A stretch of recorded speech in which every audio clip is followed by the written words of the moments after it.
Hai guys, balik lagi di channel Viral Sosmed. Pernah nggak sih kalian nonton anime atau film, terus ketemu karakter yang malesnya minta ampun, tapi kok ya pintar banget? Karakter yang hobinya rebahan, tapi kalau udah disuruh mikir, solusinya di luar nalar. Nah, contoh paling gampang itu ya Shikamaru Nara di manga Naruto. Dia penasehat Hokage atau pemimpin pemerintahan. Dia juga bisa bikin strategi super cerdas buat ngalahin Hidan, anggota Akatsuki yang abadi. Pertanyaannya, kok bisa sih? Bukannya orang cerdas itu identik dengan rajin, belajar terus, baca buku banyak, dan latihan sampai subuh. Kita tuh sering salah kaprah soal ini. Kita pikir pintar itu sama dengan punya banyak pengetahuan atau IQ tinggi. Dan kita anggap itu sebagai piala yang harus kita raih. Padahal kepintaran itu bukan piala. Kepintaran itu cuma alat. Sama kayak kuas, palu, atau obeng. Punya kuas mahal nggak bikin kamu langsung jadi pelukis hebat kan? Mengenal beragam alat menuju sukses. Hidup ini nggak cuma soal jadi paling pintar. Ada banyak alat lain yang bisa mengantarkan kita ke kesuksesan. Contohnya, kayak Rock Lee, muridnya Gai Sensei. Dia nggak punya bakat ninjutsu atau genjutsu. Jadi dia cuma andalin taijutsu, jurus bela diri fisik. Dia latihan non-stop, sampai ngalahin bakat alaminya Neji.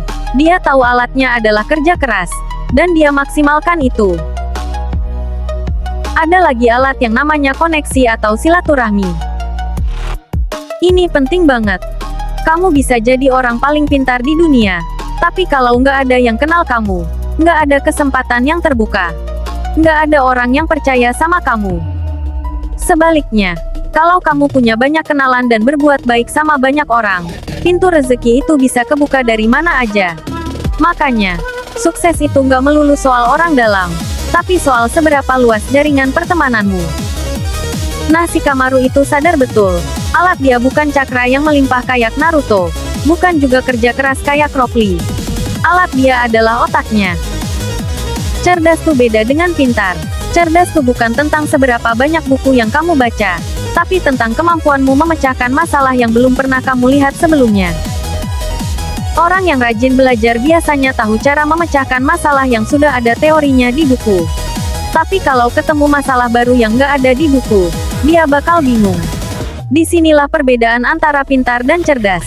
Shikamaru malas, tapi dengan kecerdasannya, dia justru bisa melihat pola dan menyusun strategi yang belum pernah terpikirkan orang lain. Dia bisa mengamati situasi, memahami kelemahan lawan, dan menggabungkan semua informasi itu menjadi satu solusi baru yang brilian. Itu yang membedakan jenius dengan orang yang cuma pintar. Jenius bisa menemukan jalan keluar dari masalah yang belum ada jalan keluarnya. Kekuatan kolaborasi dan mengakui kelebihan orang lain. Satu lagi pelajaran penting dari Shikamaru, dia nggak pernah kerja sendirian. Dia tahu kelemahannya, dia tahu dia malas. Makanya dia kerja sama dengan teman-temannya. Ingat tim Ino Shikacho, mereka punya kemampuan yang berbeda-beda dan saling melengkapi. Bahkan Kakashi, seorang jounin senior yang jauh lebih jago, mau lo nurut sama strateginya Shikamaru. Kenapa? Karena dia dewasa dan tahu tempatnya. Dia tahu di situasi itu, otaknya Shikamaru lebih dibutuhkan. Ini pelajaran penting buat kita. Jangan pernah merendahkan talenta orang lain. Kamu harus tahu kelebihanmu di mana, dan cari orang yang bisa menutupi kekuranganmu. Dengan begitu, kalian bisa jadi tim yang tak terkalahkan. Jadi gimana caranya kita bisa jadi cerdas ala Shikamaru? Jawabannya, jangan memaksakan diri. Kalau kamu merasa kekuatanmu bukan di kepandaian, ya jangan dipaksa. Cukup rendah hati untuk percaya sama orang yang lebih pintar. Tapi kalau kamu merasa punya potensi jadi jenius, bengong tuh jadi gak apa-apa. Shikamaru suka bengong, ngelihatin awan lewat.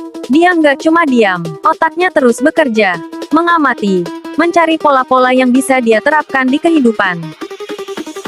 Pelajaran tuh gak cuma ada di buku. Pengalaman, alam, dan kejadian sehari-hari juga bisa jadi guru terbaikmu. Dengan mengamati, kamu bisa mendapatkan ilmu yang gak ada di sekolah manapun. So guys, mari kita luruskan pola pikir kita. Pandai itu hanyalah potensi, bukan aktualisasi. Pandai, rajin, Punya banyak teman. Itu semua hanyalah alat. Pialanya adalah cita-citamu. Gunakan alat yang kamu miliki untuk mencapai impianmu. Kenali dirimu.